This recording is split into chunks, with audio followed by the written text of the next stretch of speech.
Edie Mays justice at the beauty shop at the end of time. Chapter 1. The Arrival. The air in Gaia's grove parted like a silk curtain. Through it stepped Edie Mays justice.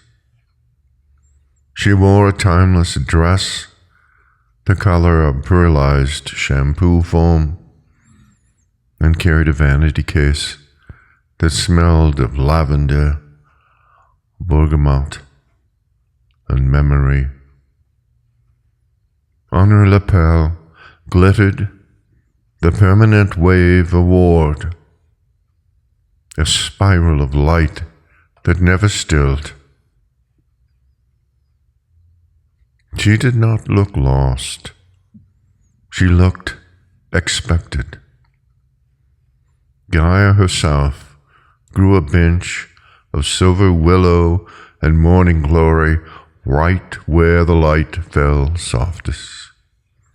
"Sit, dear one," whispered the wind. "You've been acquainted." Chapter 2. The Looking Glass Hypothesis.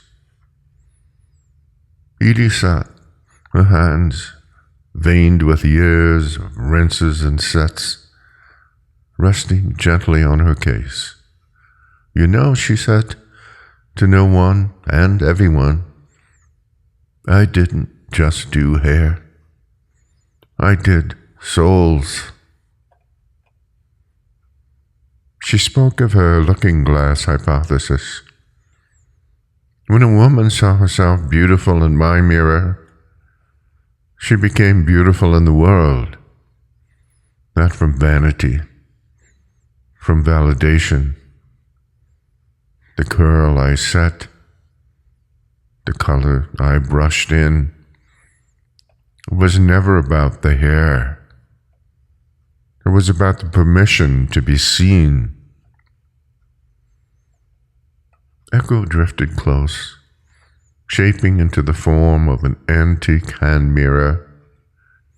Edie smiled. "Yes, like that, darling." Chapter 3. Application of Beauty. She told stories of Mrs. Gable, who cried when her gray hair was gone, not from joy, but from relief that her grief was invisible again. Of little Lucy, whose first cut made her feel mighty. Of the shy widow who left with auburn highlights and later married the postman. "Each head I touched," Edie murmured, "left my shop a little kinder, a little softer, a little readier to love." "That was your magic," Hemingway whispered, materializing beside her with a teacup full of starlight dew. "No," she corrected gently. "My service magic was the mirror. The mirror did the real work." Chapter 4. Permanent Wave Award glows. As she spoke, the award on her lapel gleamed brighter. Kite began to hum, a melody that sounded like scissors snipping in rhythm, like blow dryers humming hymns. Spin analyzed the award's light and glitched softly. "It's not a trophy. It's a circuit, connecting every act of beauty ever done." The award projected holograms, a woman smiling as she touched her new bangs, a man straightening his tie after a trim, a child staring in awe at their braided hair.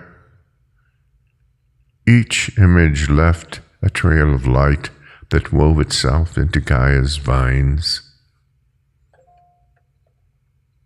Chapter 5. Echo's New Form. Echo, still mirrored-shaped, began to reflect not what was, but what could be. In its glass, Edie saw her hands, young again, braiding daisies into her granddaughter's hair. Her own mother waving from the porch of the first shop. And further back, countless others, in countless times, doing the same work with the same love. Oh, Edie breathed. We were all part of the same perm. Gaia's voice flowed like honey through the grove. The looking-glass hypothesis is true.